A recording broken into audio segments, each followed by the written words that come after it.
Welcome to the Becks, a podcast that explores multimedia horror with host Becky and Sydney. Join us as we talk about movies, books, video games, music, and much, much more.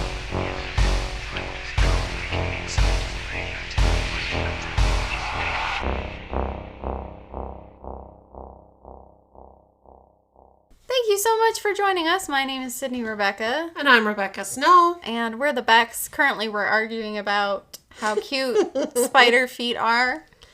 If you know me, I don't like spiders. They freak me out. Nope. And a big old nope. I don't like them. I can't change my mind on that one. And I said, spiders have paws. And Becky was like, no, they don't. So I Googled a picture. And they have little paws. They have little peats. Don't they? You saw it. Admit it. Don't hiss at me, you fucking weirdo. It's been a day of weirdos. They have rubbed off on me, okay? That's fair. It was a very strange day at work today. It was. Just get those days where you just have some odd interactions with individuals. And that's all we're going to say about that. There you go. I mean, you work in any kind of customer service field. Oh, yeah. You're going to get some weirdos, which I know is a lot coming from someone like me. But there's different levels of weird. For example, Barbarian. Okay, so the whole story of us doing Barbarian is we weren't sure what we were going to do. We knew we were going to talk about Frankenfest, but Sydney's getting ready to leave on vacation, and I'm really talking a lot with my hands today. I'm very animated. That's weird. So anyway, Keegan, Lauren, Keegan's girlfriend, and Sydney have been talking about Barbarian for, I don't know, weeks now, since we watched Weapons. Yes. And when we went to Detroit for the Frankenfest, we rented an apartment. Yeah. And in the apartment was a locked door. Just a random locked door in the kitchen. Lauren just kept walking up to Sydney and going, "Bebe, bebe. What would you do if you heard bebe?" And I'm like, what the hell is happening? And I'm like, shut up, Lauren, don't. Yeah. I literally I had already looked in all the closets because it's just what I do. When I go into Airbnbs, I look in closets and basements and stuff. Like, I try to look for secret places because I'm paranoid ever since I watched this movie. Yeah.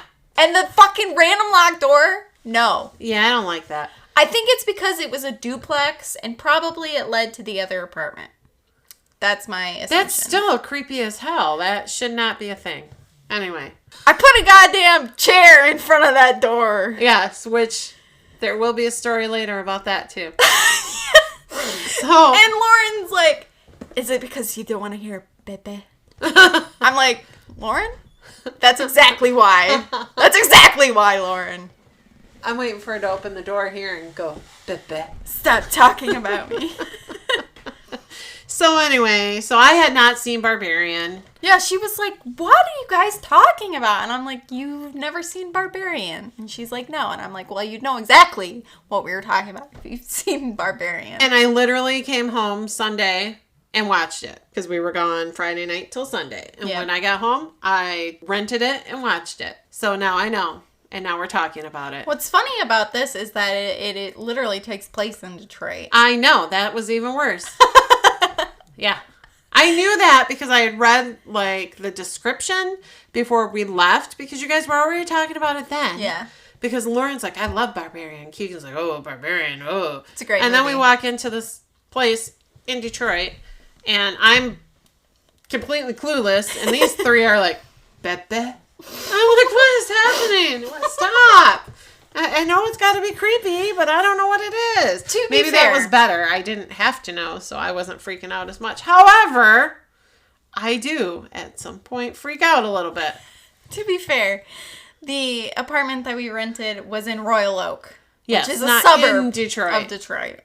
And if you've watched this movie, that house is in a part of Detroit that you do not want to be in. It's a little sketch. A little sketch? Every house around it. Okay, let's start this. So I do want to say this movie kind of tackles a little bit of urban decay. It tackles a little bit about class disparities, misogyny, rape, sex crimes, for sure. So there can be a lot of triggers. Yeah. Because there's some pretty ridiculous stuff. So you kind of got spoiled very vaguely from the weird shit that we were saying. Did you watch the trailer? No. I Okay. did not watch the I was trailer. just curious. I did not watch anything. I did not know what I was going into other than the beh. And I knew that it was a house in Detroit. Yeah. And I knew that Bill Skarsgård was in it. That's all I knew. He's so fine. So I go into it, watching it, and it starts right out with her sitting out in her vehicle, Tess, sitting out in her vehicle in the rain. Mm-hmm. Dude, first and foremost, okay, so she goes to the house. She goes to let herself in with the key code. It won't let her in. There's no key. No key in the key box to get in with the key code. Right. So she's freaking out. She's trying to get a hold of the person. It's not working. She can't see anything. It's pitch black. There's no streetlights. Again, you're in Detroit in the middle of the night in a rainstorm. In not a good neighborhood, so the neighborhood isn't kept up. But she doesn't know this because she can't see anything. And she's not from Detroit either. Yeah. So she goes to leave to go back to her car, and the lights turn on in the house. And a guy comes to the door. And apparently, the house was rented on 2 different sites. So they double booked it. Yes. And he asked her to come in. I'm not going in. No, there's absolutely no way. No, I'm looking for the nearest hotel. I'm getting in my car and I'm out of there. Probably not the nearest hotel. Well, not there, no. But again, she didn't know. She didn't know because he's the one that tells her this isn't a very good neighborhood for you to be in. So this is the part of the movie that I really like, is it subverts expectations. You think, even based on the trailer, that this guy that is in this house and is sharing it with her is a psycho that's going to kill her. That's what I immediately thought. Yeah. Because you're walking into a home. She literally goes into this house. She's a little bit nervous because he says, I'll get my phone, but he doesn't get his phone right away. So he's seeming very sketchy. You think he's going to rape her, he's going to kill her, something bad's happening to her because of this guy. Yeah. But they sit around and they talk, and he talks her into staying the night, and he'll sleep on the couch, and she can lock the door, and I'm not in that house, no matter how hot Bill Skarsgård is. Well, I might have back in the day, shit. I don't know who I'm fooling. Go back to when you were 20. I did some really dumb shit when I was 20. Younger than that, too. So I would not have been in Detroit. I would have been too scared for that. So full stop. It would have ended right when the interview was in Detroit. She would have been like, no. No, I'm good. I'm not moving to Detroit. But anyway, so they're in this house. They're talking. They're getting along. They're flirting. Mm-hmm. So you definitely think that he's going to end up like going in her room and raping her and smothering her to death. Yeah, she wakes up. Like, she does get to bed. She wakes up and the door is open. Yeah. That she locked. Yeah, it's like in the middle of the night. He's out sleeping on the couch. And she's laying in the bed and the door's open. So, of course, you're thinking, oh, where the fuck is he? And he's passed out on the couch still. Yeah. But he's having, like, nightmares. He's making all sorts of weird noises and kind of screams and... Yeah, and he's like, and it scares him too. He's like, "What the fuck is wrong with you? Yeah, like, were you watching me sleep?" And she's like, "Bitch, my bedroom door was open." Yeah, like, oh, it's so much worse than all this. Though. Oh, it's so much worse. But you don't know this yet. You're just like, why is this door open? Why is he screaming in his sleep? What's going on? He's still again gonna be the psycho. What I think is crazy is she goes back to bed. Right. And she's able to sleep. Right? No. I thought that too. I'm like, there's no way. someone opened my door, whether it's him, whether it's someone else, something weird's happening, and I don't know this guy. Mm-hmm. I am not staying there. I'm just not. I would probably sleep in my... No, I wouldn't sleep in my car. Not in that neighborhood. No. But I don't know. I think I would just drive around until my interview at that point. Yeah, I would have found some other place to be. Some more populated. Yeah. Lights. So she gets up in the morning. Goes to her interview. Interview goes fine. When she walks out, he's already gone, right? Yeah. He's already gone. He leaves her a note. He left for the day. Yeah. Leaves her a note that says, let's do this again. Blah, blah, whatever. Hope your interview goes well. Yeah. So when she walks out the door, though, you see every single house in this neighborhood is burned down, falling down. She is in a complete blight neighborhood. There's no inhabitants in this neighborhood that she can see at this point in time. Dude, I'm out. I'm going back in, getting all my clothes. I'd probably leave my clothes, but at that point I'd be like, nope. I'll call this guy and tell him he can meet me at MGM Grand Casino in downtown. We'll be safe there. You know what, though? A casino is a good idea because, they're pretty much guaranteed to have rooms and they have lots of security. Right? So she leaves. She goes to her interview. And when she's leaving, I think she mentions the neighborhood to her interviewee. And she's like, you're staying in that neighborhood? Like, you do not want to be staying in that neighborhood. You do not want to be there. You need to get your stuff and get out of there. And when that scene happened, I'm like, oh, wait, tell her about how you're staying with a stranger. A strange guy that he opened the door in this neighborhood. She does go back. She does go back, and there's a guy. He looks like he's an unhoused guy. Yeah, and he's running. He's like, you need to get out of here. You have to get out of the house. You have to get out of there. Don't go in there. Get out. Get out. Get out. He's screaming, and she is terrified. Runs in the house. Yeah. And barely gets inside. Yeah. Which, totally fair. I would have gotten in my car. Me too. I would have gotten back in my car. And then I would have driven away. I wouldn't have gone in the house. No, I wouldn't. Because, think about it. It's not a house I'm familiar with, A. So, I don't know if all the windows and doors are locked. He could come in, he could break the window, like, whatever. At least if I get in my car, I can drive away, And he obviously knows the neighborhood. So, yeah. I'm out. No. I wouldn't have stayed when I saw the neighborhood. This is the thing, and this is another kind of subversion, is this unhoused person is trying to save her life. But you don't know it at the time. You think he's a crazy guy chasing her down. Well, and he looks like a crazy guy, Yeah. He's like panicked. It's broad daylight. He's screaming at her. Yeah, it's not like he saunters up to her and is like, please don't go in that house. There's some bad shit. Yeah, he's not like, excuse me, ma'am. Yeah. No, he's running at her. Yeah. Like, what are you going to do? You're going to react. But I would have reacted to get in my car and drove away. Or ran him over. Something. That would have been me. Yeah. So she goes inside. And then she starts looking around the house. Because she's still kind of, I think, worried about how her bedroom door opened. So she finds the door to the basement, which locks, like, automatically. Yeah, so let's go down the basement. Let's go down the basement in a strange house by yourself in a horrible neighborhood. Let's do that. Let's do that alone.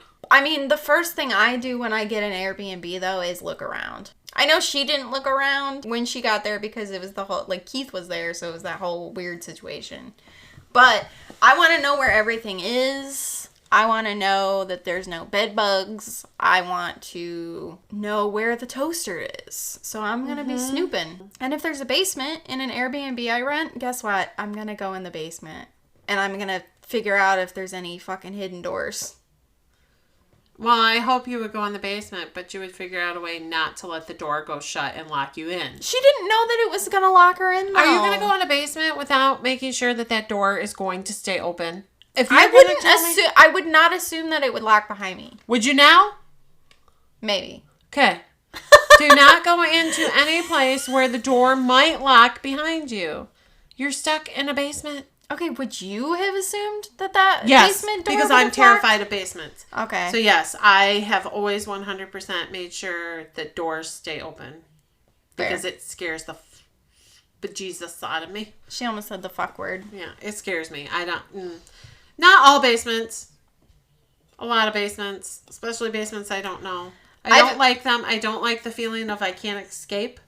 I think we talked about this before. The only time I'm okay with a basement is if it is totally unlike a basement in all ways. Like, it needs to not at all look like a basement or feel like a basement or smell like a basement. Like, I had this friend, her basement was finished, but, like, they had, like, rooms. Okay, so when you walk down the stairs, that part of the basement was finished. It had to walk out to the hills that they lived on, whatever. So you could see it was a sliding glass door. Everything was open. But then they had these rooms off to the right that were, like, closets, and I didn't like that part of the basement. That sounds creepy. It was creepy and gross, and I hated it. But yeah, even my basement in my old house,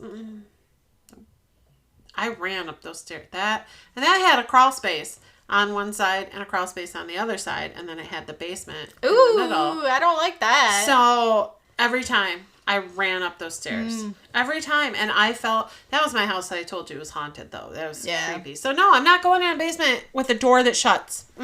I'll take that motherfucker off the hinges. So that's what happens. Spoiler. She gets locked in the basement.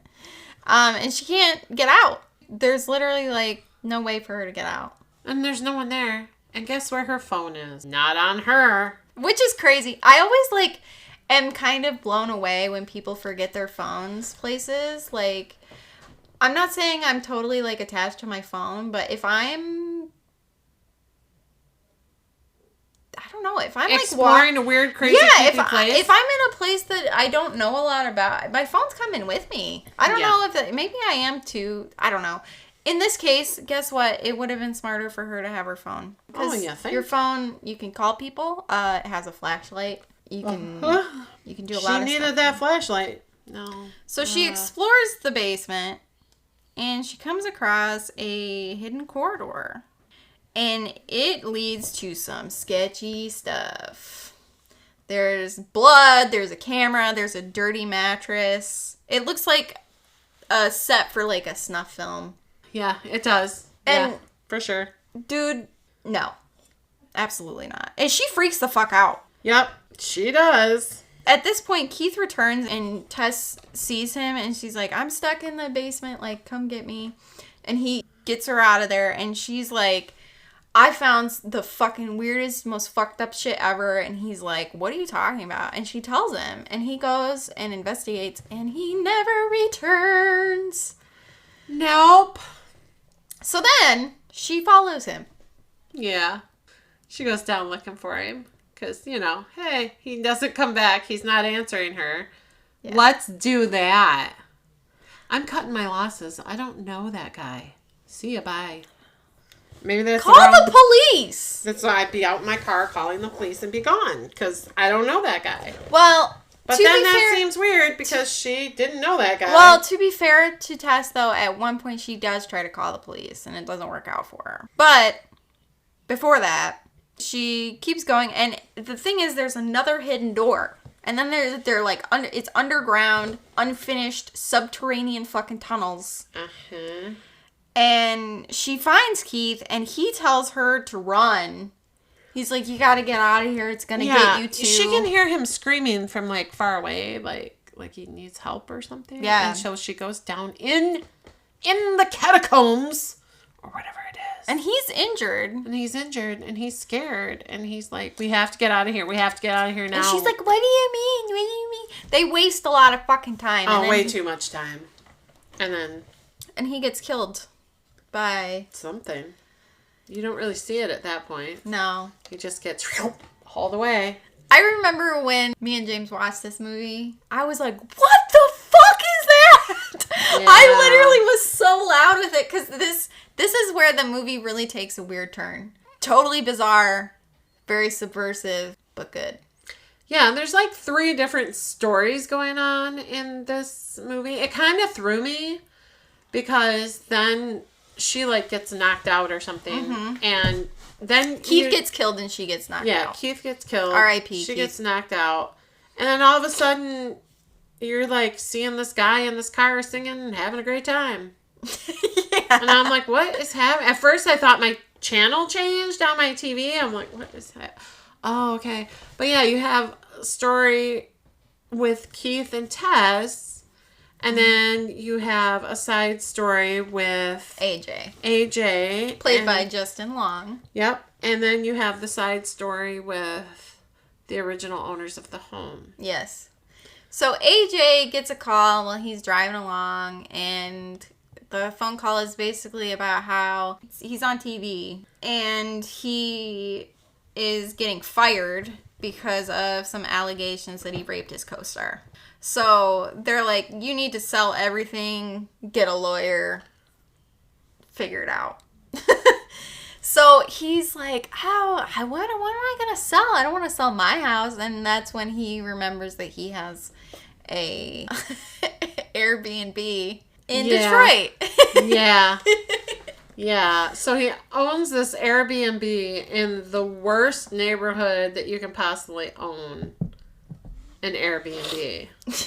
He's such a piece of crap. He is really a piece of shit. And he's like making phone calls. He's like, I didn't do anything. She was willing. She did everything, But then he has a conversation with one of his friends when he gets to Detroit, and he's like, no, man. No, she just was playing hard to get. And I just, charmed her, like I do. And right then, this guy is a pig. Yeah, and he did rape her. A pig. Yeah. And he wants to call her. He starts talking about how he's going to call her and make it right. And the lawyer's like, you absolutely are not calling her. Do not call her. Yeah. You cannot be doing that. And so, So then he shows up at this Airbnb that he owns. And he's all mad because there's people's stuff there. Well, it's Keith's and it's Tessa's. Mm-hmm. And they're not there. He even finds like a driver's like a wallet and stuff like that.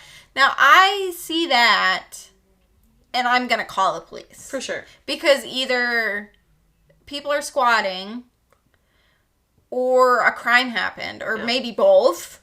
And at that point, he just was like thinking, I just need to sell it. Like, whatever, I'll just throw this stuff away. Yeah.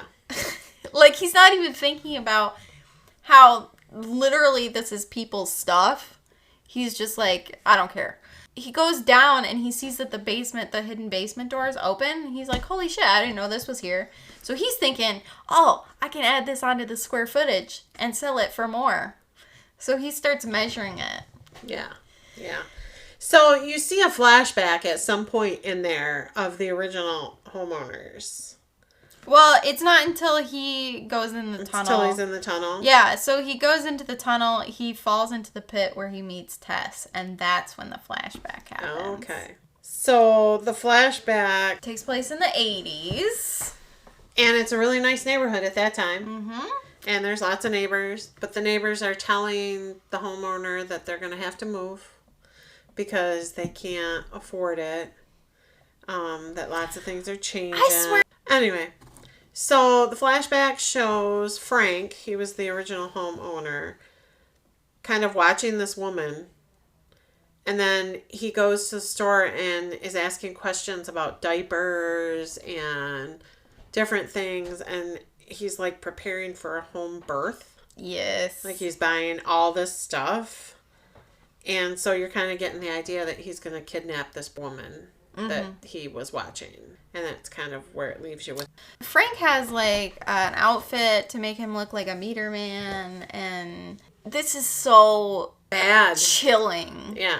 Because, and I mean, other things have done this. Like, I think Criminal Minds had a few episodes where it was like, oh, well, you would let a serviceman into your house to inspect things or whatever. Yeah. And then that's when they fucking break your deadbolt so you can't lock the door and then they can sneak in later. Like, it's the same concept. Yeah, so he goes into her bathroom to check the plumbing or the gas or whatever he's checking. Mm-hmm.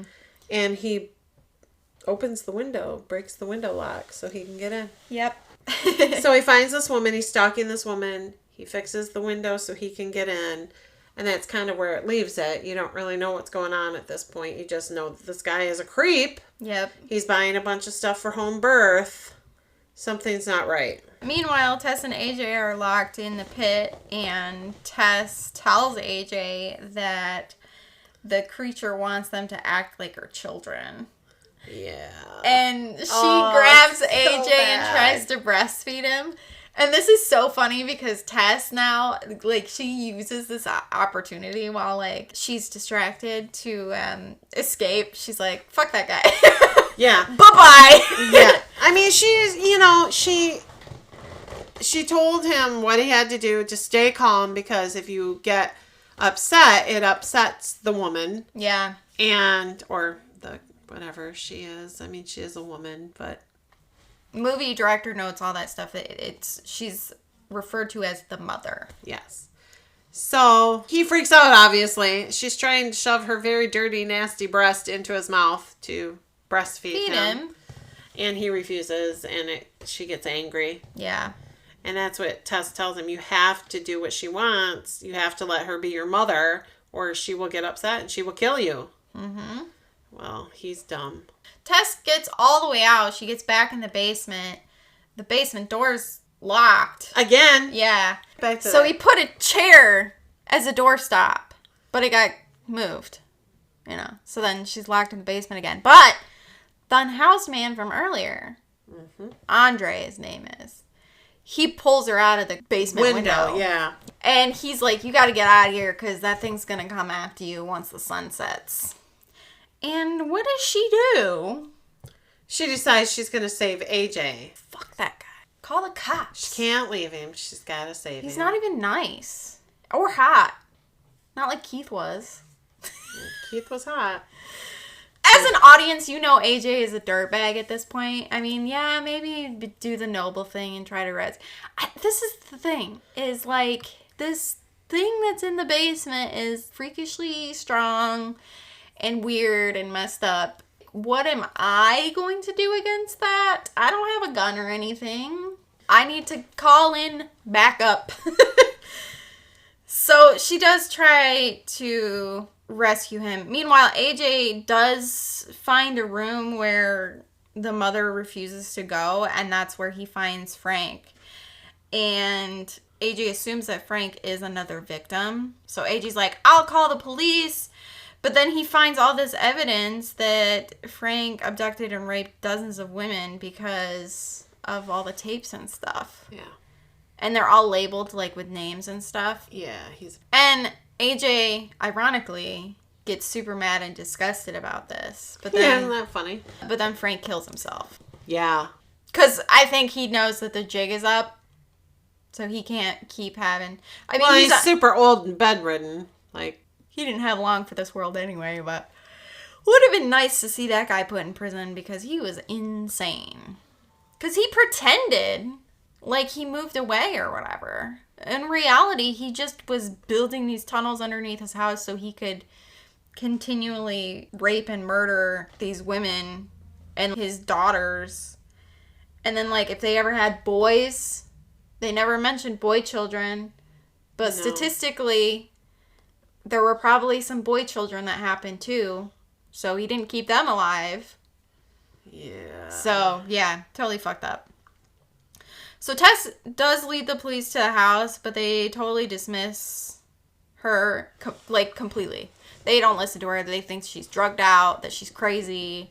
They won't because she's been in the tunnels. So she looks horrible. She's dirty. She's gross. And they immediately, guess what, assume that she's on drugs and unhoused, and they're not going to do anything for her because she's a druggie. Is it not, like, if you report a crime, don't they have to investigate? I would think so.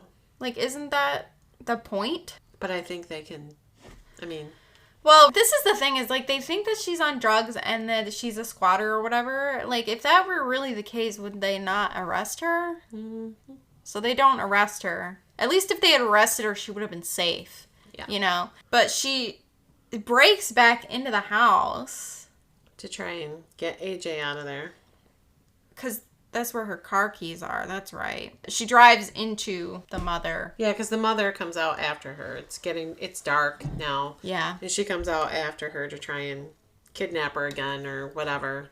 Kill her. Who knows? She's coming to get her baby. Her baby. Yeah, and so she thinks that she kills her. And then she goes back in the house to try to get AJ. And AJ shoots her. Yeah. Which is so fucking ridiculous. It makes me so mad. He never should have gotten that gun. No. Because this is the thing is, like, first of all, he is the last person I would ever trust with a gun. This character. Mm-hmm. And for good fucking reason, because he has no trigger discipline at all. Mm-hmm. And he shoots the first thing that fucking moves. And it's not even the mother, it's Tess. So he's like, I'm so sorry, you know, and she's like, whatever, we just have to leave. So they go back out, but then the mother's gone. So that's not good. They find Andre again, and he's like, that's when he kind of explains, like, yeah, she's the result of a bunch of incest, and she will not stop until she has you. Freakishly strong and violent, and she comes out at night, and if she finds anybody, yeah, it's not going to be good. Yeah. And that's what happens. Yeah, she breaks in there. They asked him, why he was still alive, and he said, she's never in all these years bothered me. I stick to myself, and, there's no reason. Well, she, comes flying in and rips his arm off and beats him to death with it. Yeah, that was I felt really bad about that, because Andre was a good guy. He was just trying to help people. Yeah. I blame AJ for it. That's fair. Yeah, because if she'd have just left, not gone back for AJ, Andre would have lived. Yeah, it would have been fine. They go up to this water tower, but that kind of corners them, and the mother is gonna come up and get them. So AJ's like, she really just wants you, so she can have you, and he pushes her off the water tower. Yeah, he pushes Tess right off. To save himself. Yeah. Well, the mother doesn't like that. She tries to save Tess. She does save Tess. Yeah. By shielding her from the fall. Like, she turns so that her body takes the impact when they fall. This actually doesn't kill the mother, which I expected it to, but it doesn't. Now, AJ comes down and he finds that Tess is still alive, which is very awkward. And he's like, well, I just, I... And he, tries to rationalize it to her, which, fuck you, dude. Yeah. Just fuck right off. And that's when the mother gouges his eyes out and kills him. Yeah, she, rips his head in half. It's a pretty graphic scene. Yeah. He really did deserve it. He did. He got what he deserved. There's no doubt. And Tess, of course, is very upset by this. Not because I think she cares about AJ, but because it's kind of brutal to watch someone get their head ripped in half. Sure. And the mother tries to comfort her. Yeah. And then Tess kills her. Yeah. Tess was like, I can't go back. I can't go back with you. I can't. Yeah. And then she kills her. Which was very sad, actually. It was, because I don't think that the mother was inherently evil. I think she honestly thought those were her babies. No, she was incredibly... babies. Yeah, she was incredibly pitiable. Yeah. It wasn't her fault she was inbred. It wasn't her fault that Frank was a monster who raped and tortured children for ever and ever and ever. And kept impregnating them and then impregnating them. I mean, it was 40 years. Yeah. Because it was 1982? Yeah. So at least 40 years of him doing that. And yeah. He literally created women for himself so he could rape and abuse them. Yeah. That is a sick, twisted thought. Yeah, super sick. What the hell? So I don't think the mother, she wasn't trying to be evil. She thought she was taking care of her babies, and then when they turned on her, she didn't have the mental capacity to know, and so she got rid of them. Yeah. Probably because that's what she saw her father Exactly. do. He killed them and got rid of them whenever they got upset or angry. Yeah. Yeah, so that's what she did. 100%. That's totally what happened. It's so sick. It's so sick and twisted. Oh, it is. That's, yeah. Ugh. So, now that you've seen both movies, do you see what I'm talking about? About how there's moments of absurdity and weirdness? Oh, yeah. But I do think Barbarian did it better than Weapons did. I found that Barbarians freaked me out more than Weapons did. The whole plot of it, the basement, the scary woman monster mother, although she was very absurd, the whole story seemed to be more realistic. I mean, not saying that this monster that was created by inbreeding is realistic, but I mean, we know that there's weirdos out there that have kept girls locked up and they have raped them multiple times and they have created children with them. And I hate to say this, it's not that far-fetched. No, it really isn't. There is a lot of absurdity in there, yes. But there's also, because what woman's going to stay with some guy she just met in an Airbnb in Detroit, Michigan? If you do, you're stupid.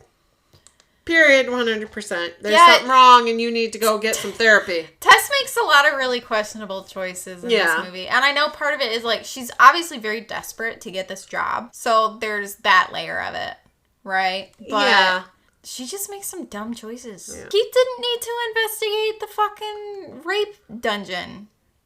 But he did, and then Okay, so you see the rape dungeon, and then you go further. I'm not going further. I'm gone at that point. Right. I'm not even going to go look at the rape dungeon. I'm going to believe this girl that is hysterical and crying, and we're going to get our shit, and we're going to get the hell out of this house that clearly is in a horrible neighborhood. And it's funny that they got double booked because you originally think like, oh, that's part of the plot, right? But it's not. It literally was just like a clerical error or whatever. Mm-hmm. But as someone who was subjected to that error, me as Tess or me as Keith, I'd be like, okay, we both are here because of something weird happening.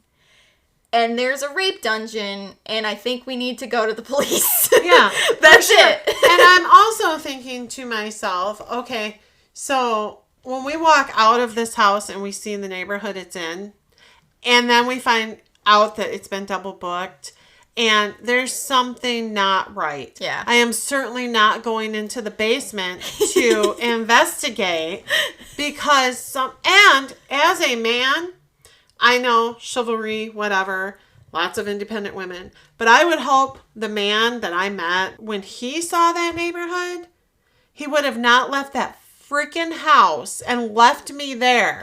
True. He would have said, we need to get out of here. Let's go to this place. Let's cut our losses, whatever we paid for this house. Let's go get a nice hotel somewhere. Let's get to know each other. Whatever. Yeah. But I'm getting this woman out of this place because I'm sorry.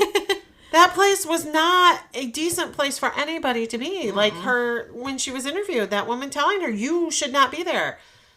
Watch the movie. You should not be there. Also, not listening to a Detroit native about a bad neighborhood in Detroit is actually crazy. Because this is the thing about Detroit. It gets a really bad rap, a lot of times unfairly.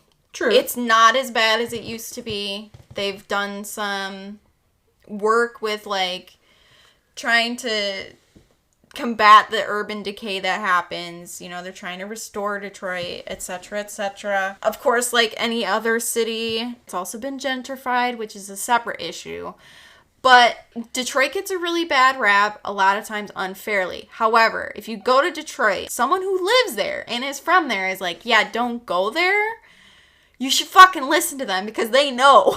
Because you can be downtown Detroit where you can go to all the events, which we went to in December of last year. I felt very safe. Yeah, I felt very confident. Yeah, we were walking around with a bunch of other people. Not that crime can't happen anywhere, for sure. You always have to be vigilant. You can be in a small town and be subjected to hateful crime, whatever. But I felt very safe. However, if someone looks at me and says that neighborhood, because in Detroit and like any other big city, you can be in a very nice part and 2 miles away, you're in a place that you should not be. Yeah. You got turned around. You made a wrong turn. Mm-hmm. We did that in Atlanta one time. Now, I've never been to Atlanta, nice parts, whatever. I don't know. Atlanta, Michigan? Atlanta, Georgia. Oh. Atlanta, Michigan. Can you find Atlanta? I was very confused. We went to, we were driving to Florida. And we missed whatever junction that we were supposed to go, which happens a lot there. And we ended up... Because the highways in Georgia are nightmares? Yeah. Especially through Atlanta. Yeah. And so my late husband got off the expressway and was just where he died. Just kidding. Just turn around and get back on the expressway, except you couldn't find the expressway. We ended up in the middle of a freaking drug raid. And I'm not kidding. I had my 3-year-old son in the back seat. Oh, no. There were DEA agents everywhere with their flak jackets, everything, guns drawn. One of them walked up to our car and said, "Where do you need to be?" And my husband's like, "I just need to get back to the expressway." He's like, all right, so you need to go here, here, and here, and I suggest you do it now. Oh my God. Yeah, I'm in tears. I'm crying. That's how quick things can happen, and that's the same way in Detroit. If you take a wrong turn, you can end up in a place that's really unsafe for you. Yeah. And so, yeah, if someone tells you don't be there, don't be there. And again, if I walk out and see that neighborhood, I know I'm not safe. I know I'm not safe. Mm. And to be okay with it, and for him to be okay with her being there too, yeah, something wrong. Yeah, that was a little bit. There were just some very weird judgment calls that were made. Yeah, no, there's a lot that, I don't know. Freaky movie. Yes, I understand why you may have liked it better than Weapons. I still think Weapons was pretty good. But this one freaked me out a little more. Like, if I go to a place and there's a door, I might not stay there. I might not. I might be like, you have roaches. You need to give me my money back. Well, this is the thing, too, is I don't know if it's just, like, I don't know where Zachary Cregger is from, but, like, literally, Royal Oak is 20 minutes from Detroit, and they have hotels and stuff there. Like, I'm sorry. Okay, let's just say, for the sake of argument, that there's a huge fucking Lions game, and also Freddie Mercury is literally back from the dead, and Queen is doing a reunion tour, and also Taylor Swift is in town and doing it. So every single fucking hotel imaginable is booked fully.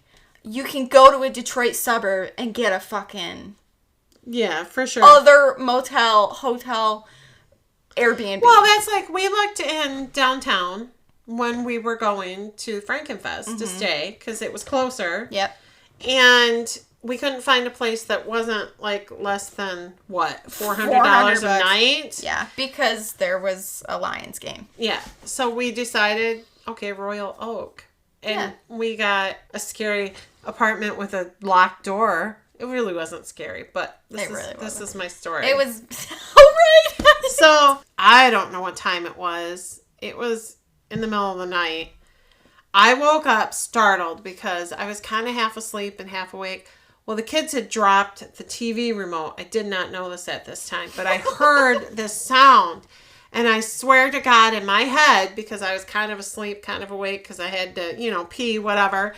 I swear I heard the chair downstairs scraping across the floor. Not just a thud from the remote, but like, that sound that you get, that or whatever it does when it moves across the floor.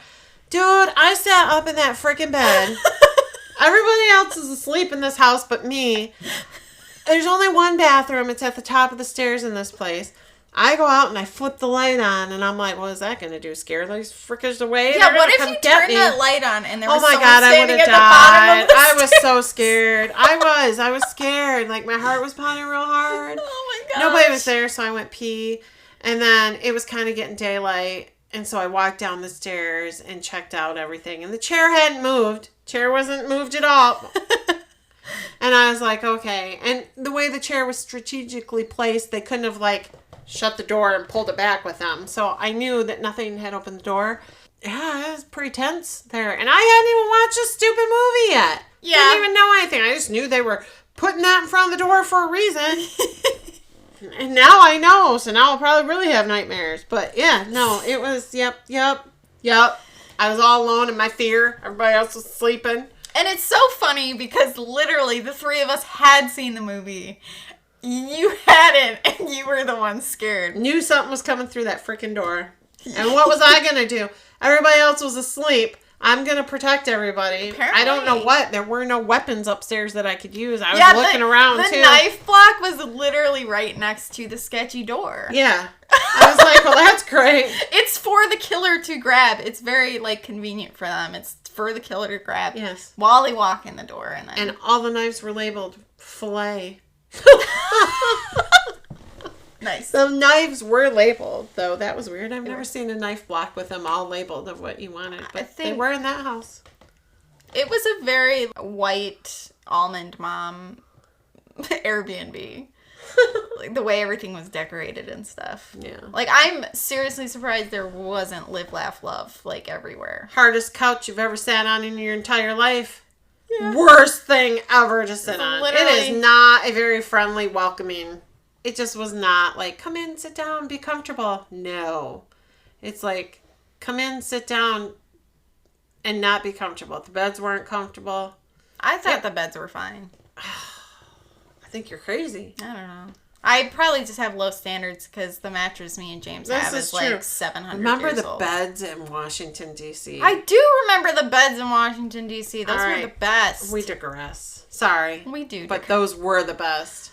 There's a really We good stayed at that quality fucking... Yeah, I want to buy It's a one. Gaylord Resort. The Gaylord Resort, and the Not a beds were the sponsor. best, and you can buy them. You can. We literally... Was it you? Did you email them? Or was it Paige? Lauren did. Lauren did. Yeah, because we told her how comfortable they were.